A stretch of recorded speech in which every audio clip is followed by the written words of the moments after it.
Good morning. What a blessing it is to be with you this morning. You know, we live in a different world, don't we, than we did just a few years ago. We have the ability to reach a lot of people in a lot of different ways through social media, through messages. And, you know, we see a lot of things on there, don't we?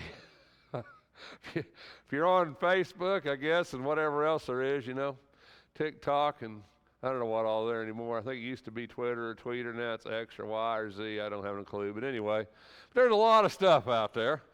And the truth is that, you know, our words we speak, they reach a lot of people sometimes, and the things that we say and the views that we have, opinions that we put forth can influence a lot of different people today, probably more than ever before in our history.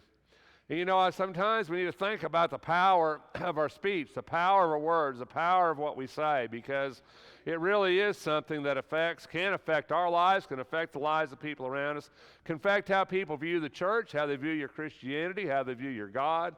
There's a lot of things that it can affect. So we really need to think about, you know, what we say, and not just about what we say, but about how people hear what we say, right? That's something we really have to think about.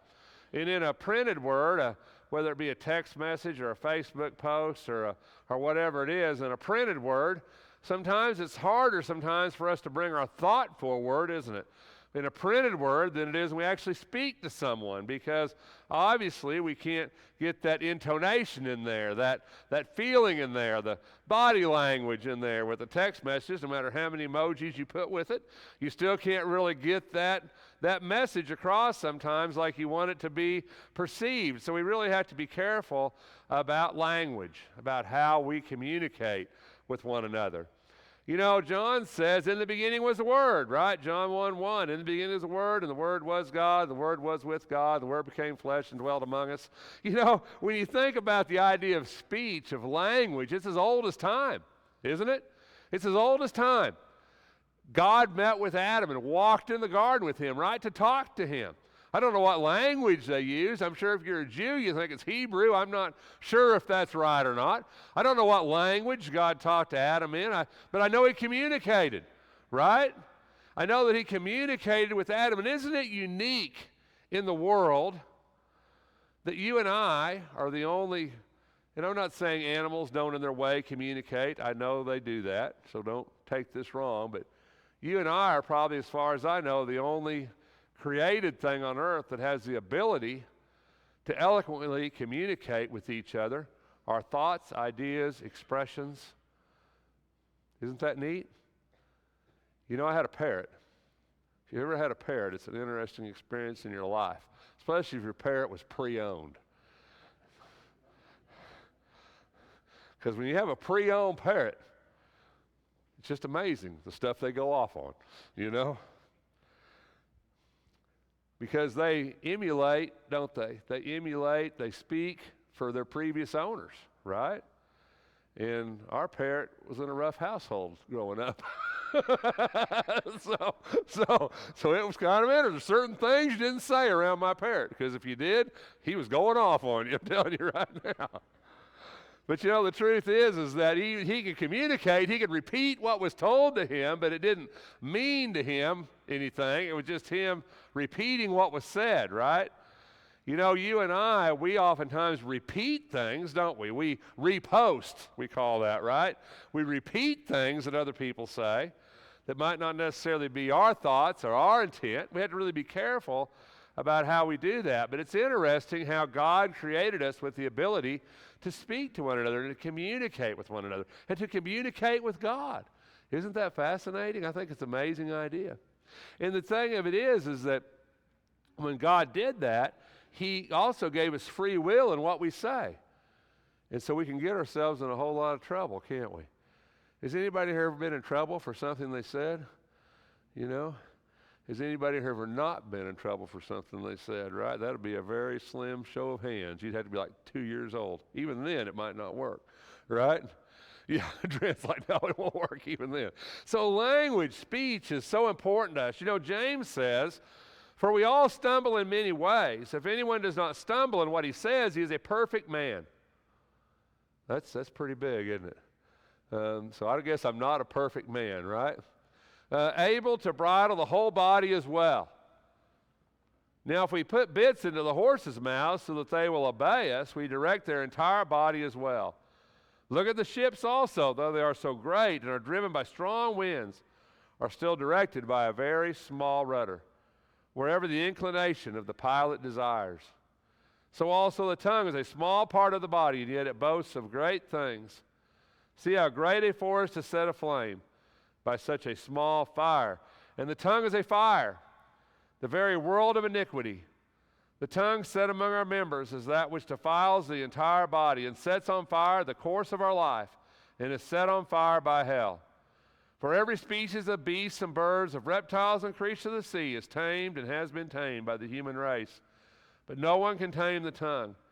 It is a restless evil and full of deadly poison. With it we bless our Lord and Father, and with it we curse men who have been made in the likeness of God.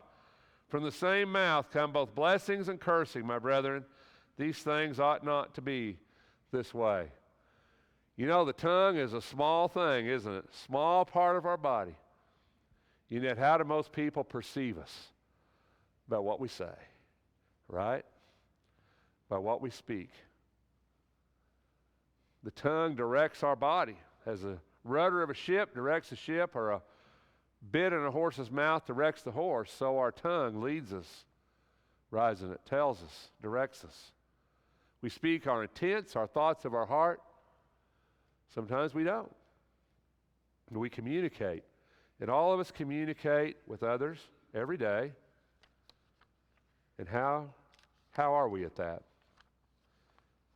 You know, the psalmist said, I will guard my ways that I will not sin with my tongue.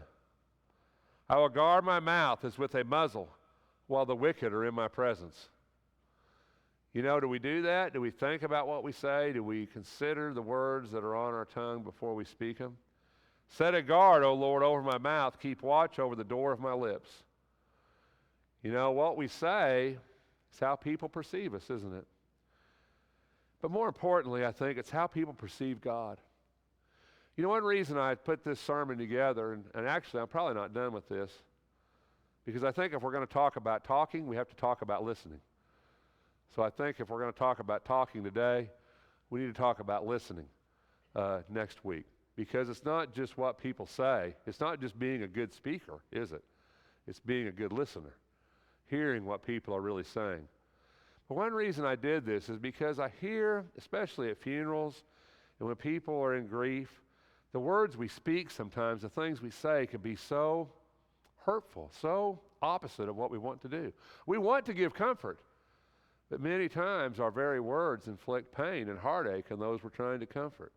As Christians, you and I, we represent God. We represent Christ. And the things that we say sometimes are how people perceives the Lord, the God that we serve, perceives who we are as people, right? And that's important, I think. Important as Christians for you and I to consider that the things that we speak are important, because Jesus said words can defile us. Words can defile us. It says, do you not understand that everything that goes into the mouth, passes into the stomach, is eliminated? But the things that proceed out of the mouth come from the heart, and those defile the man. The things that come out of the mouth come from the heart. And so many times that's true, isn't it? And you know, have you ever been really, really angry? I know I struggle with anger a lot. And have you ever been really, really angry and when you say it, you know you shouldn't have said it, right?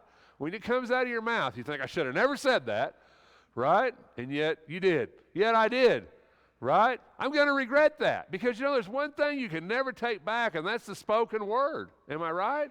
And when you push that send button on a text message, you've done the deed. Right? I mean, you not only send it, but they can read it again. They can send it back to you and say, you said this, right?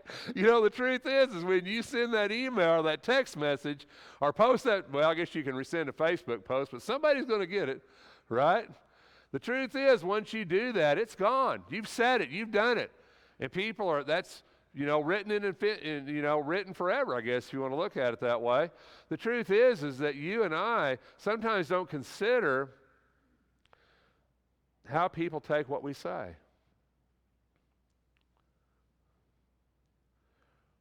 You know, kindness, compassion is hard to convey in a written word. Do you agree with me? You know, it's just different being in person. To sit with somebody in person and to say, I understand how you feel. I know what you're going through. I feel your pain. It's hard to put that in a text. Am I right? Doesn't come off the same. It's not the same thing. Words can't always, by themselves, express the heart of man. But words are a tool that we use to help express our heart. What comes from your mouth, Christ says, comes from your heart. And if bad and bitter and malicious and hateful things come from your mouth, Christ would say, you've got a heart issue, not a mouth issue. You've got a heart issue. Because the heart essentially directs the tongue. You know, I'm a very sarcastic individual. I hate to say that, but it's really true. And my kids are the same way, and I guess it just runs in the family. I don't know. But I really have to be careful with that because I use sarcasm in a lot of ways in my speech. And I've really come to understand that in the last few years. I use it to maybe take a hit at somebody, to maybe make my point across. I'm pretty bad about that sometimes. You know, the truth of speech is that you can be really hurtful without using any bad language, without saying anything out of turn. You can cut somebody plumb to their heart. Am I right? Just by what you say. Words, speech, actions, emotions, all these things that make us us, we can use not only to hurt somebody else, but to defile ourselves. If our heart's pure, our intention is pure, so will our words be pure. But on the other hand, if it's not that way, then they won't be. You know, I'm not really a person that's going to go, as we would say, cuss somebody out, because that's really not who I am. But trust me, I can hurt you bad without ever using a bad word if I choose to do it. And you can hurt me too without you ever using a bad word if you choose to do it. Right? So you and I, our words that come from us, they reflect who we are on the inside. And Jesus wants us to be good on the inside. But by the same token, words can really heal. You know, in Thessalonians, he says he wants you to be patient, to admonish the unruly, but to encourage the faint-hearted. I want you to think with me for a minute this morning. Last time you was at a funeral, last time you was around somebody that lost somebody. And I want you to think of the words you use. Just role play with me for a minute here. So somebody loses somebody, and you probably, and you might not really want to talk to them because you think, well, I don't know what to say. You ever said that? Well, I go talk to them, and I don't know what to say. What do I say? Right? Maybe they've been through a divorce.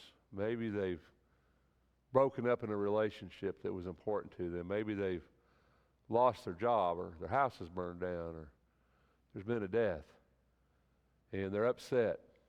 And you think, so what do you say? So they're grieving, they're crying, you come up to them. Well, you say what people always say, don't you? I'm sorry. That's all right. You know? You can say something really bad. You can say something like, well, it was all God's plan. I think that's a terrible thing to say. You can say something like, well, somebody goes through a divorce or a breakup in a relationship, you can say something like, well, there's a lot of fish in the sea. Right? You could say something like, well, you know, you'll get through this.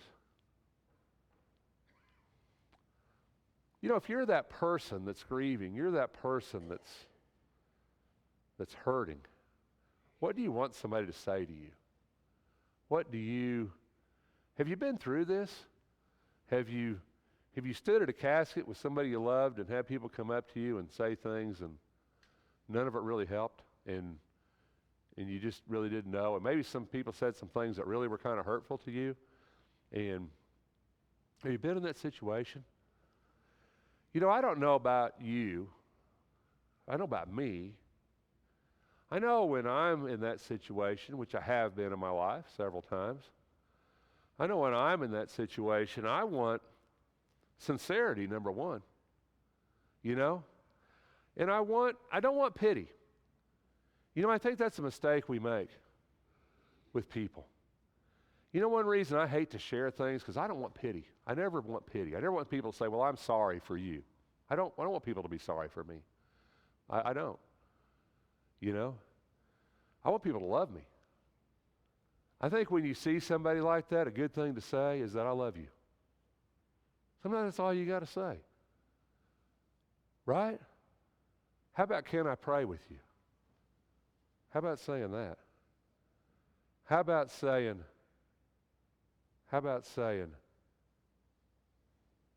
let's set a date to go get something to eat and talk about this. Let's go have a cup of coffee. Let's have a piece of pie.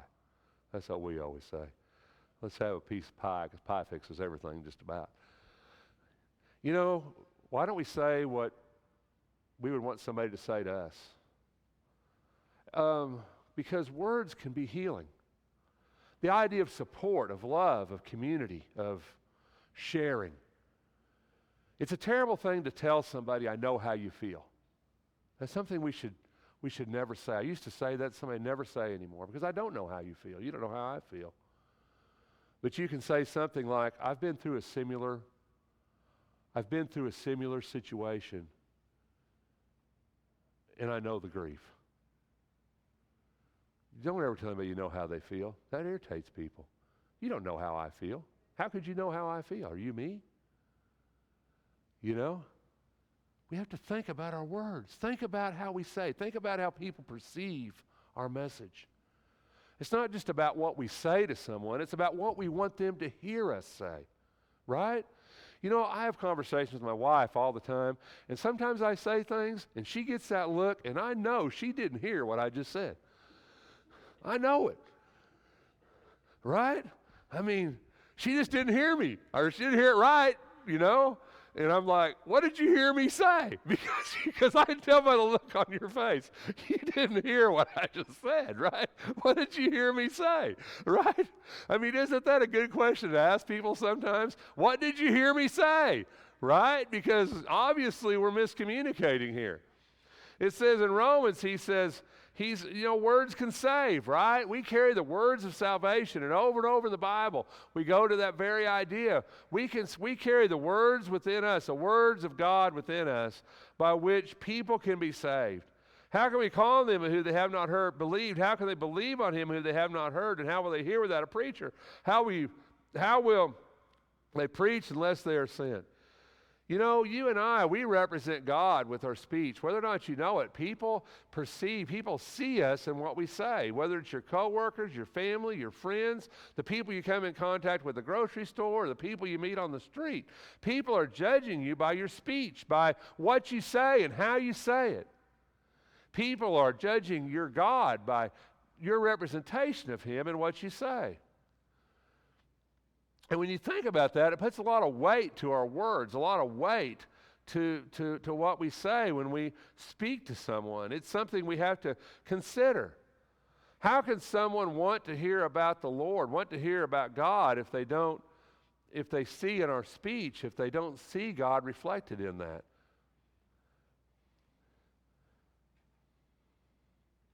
Words can be so brutal, can't they? So brutal. Words can hurt people. They can crush people. Words can destroy relationships. Words can damage your reputation, can damage how people see you, how people think about you. Our speech, our text messages, our Facebook posts, the things we put out there are things that represent us. They represent you. And every time that you do that, you're not only representing you, but you're representing God. But words can also heal. Words are how we use to mend relationships, to mend broken things, to fix things that are wrong within our lives. Communication is vital to us, to who we are, to not only to each other, but to our relationship with God, that we can communicate with God. Didn't God give us these words, give us this ability to communicate, give us this ability to express because we were created by a God who wants to communicate with us? Do you think? A God who wants to hear our pleas and hear our cries, and a God who wants to hear our praise and hear our worship, a God who desires communication, and that you and I communicate with one another in a loving, in a caring, and a kind way. It's easy to respond to hate with hate. It's easy to respond to people who criticize you with criticism. But does that reflect a pure heart? Does that reflect who God would have you to be? I don't think so. To reflect God, we must respond to hate. We must respond to sarcasm, whatever it might be. We must respond to that in a good way, in a positive way, in a way that God would be proud of the things that you and I say, because we can control our words. You know, sometimes I like to tell myself I can't. Well, I just had to say it. Somebody had to say it. Just as well be me, right? You know, sometimes we say we can't control our words. We have to speak out. Maybe we do, but we can control how we speak out. We can control how we approach a situation, how we deal with trouble. Can't we? We can consider what we're going to say. Consider the words before they leave our tongue. To take that one split second to think, do I really want to say it this way? Or do I want to say it another way? To control our words, as James would say, is a very godly thing. It helps to control our whole body, control who we are, control how people perceive us. What we say is not always what people hear. Believe me, what we say is not always what people hear. A lot of it has to do with the tone of your voice, how you stand, how you look. If you text something, use commas. I'm really bad about that. Use commas, right? Because what people hear is not always what you say. And sometimes it's a good practice in our lives when we're talking to someone and we're in a conversation to say, what do you hear me saying? Do we ever ask that to somebody? What do you hear me saying? Because, you know, the only way we really know how people take what we say is to get that feedback, is to have people say, this is what I hear you saying. And have you ever had a conversation with someone and you're unclear and you're like, what? And have you ever said, I don't really understand what you're trying to say? You know, that's a valid thing to tell somebody. I really don't understand what you're trying to say, how you're trying to communicate with me. Are you trying to be mean to me? Are you trying to be corrective to me? Are you trying to be supportive to me? I just don't really understand what you're trying to tell me here. It's a good thing to be able to do that with each other, because we need not only communication is two ways. It's not just what I say, it's what you hear. It's how you perceive me. And boy, I'm telling you, when you're a preacher, that is a big thing. Because every Sunday when I preach, if you leave, I said, I wonder what they heard me say today. Because I'm sure what you heard me say is probably not what I intended to communicate. I'm just curious where we're at on that, right? Because there's always communication. It's two ways. And we have to remember that. It's not always what we say, it's what people hear. But the Bible says, and I believe, if our heart is right, our words will be right. Right? If our heart is right, our words will be right. You know, Jesus was perfect, right? We all agree with that. Jesus was perfect. You know, Jesus didn't always say things that people wanted to hear. Am I right? But he always communicated the truth of what he wanted to say. He always communicated that truth. He always did it for the right reason. His heart was always in the right place. He was always concerned about them. And that's how you and I should be. It doesn't mean that we can never correct somebody, never say anything that maybe people don't want to hear. It's just how we say that. It's how we communicate that. There's not one of us in here that likes to be drug over the coals, raked over the fire. There's not a person in here that likes to be criticized, like to be told we're wrong. But you know, there's people in my life that know how to tell me I'm wrong in the right way, and it changes me. And there's people in my life that know how to tell me I'm wrong in the wrong way, and I dig my heels in and I'm not going to change. Right? It depends on how we say it. It depends on how we come off. It depends on who we are, because I want to tell you something. If you don't get anything else out of this, what I'm trying to tell you today is that your words matter. Your words matter. I tell you that every careless word that people speak, they shall give an accounting for in the day of judgment. You know, I used to think Jesus was saying here that everything I say. But you know what he's saying? He says careless words. Words that I don't think about before I say them.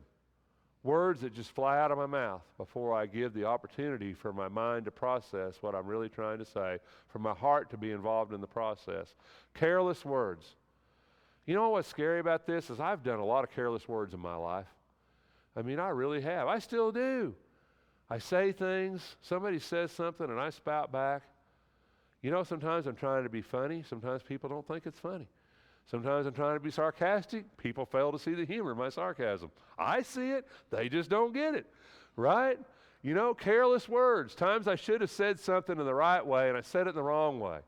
Right? Times I should have been serious, and I tried to be funny, or the other way around. I don't know. But it's always when I don't think. Have you ever anybody walk into a room when you're talking about them? Really, it's terrible. There's nothing worse on earth. I've done that 2 or 3 times in my life. We sat there talking about somebody. They walked in. So what are you saying about me? I said, you're a great guy. Glad you're here. What I'm trying to say is that, we get ourselves in trouble, don't we, with our mouth? We got to be careful. We got to think about people and God and how this all works together.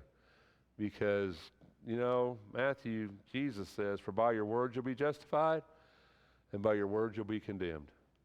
Right?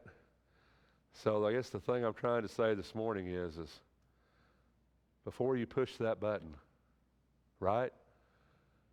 Before you send that text, before you post that Facebook post, maybe you should have somebody else read it and say, what does this say to you? Before you push send. Am I right? Because it's really hard to fix what we break. It's really easier not to break it in the first place. Amen?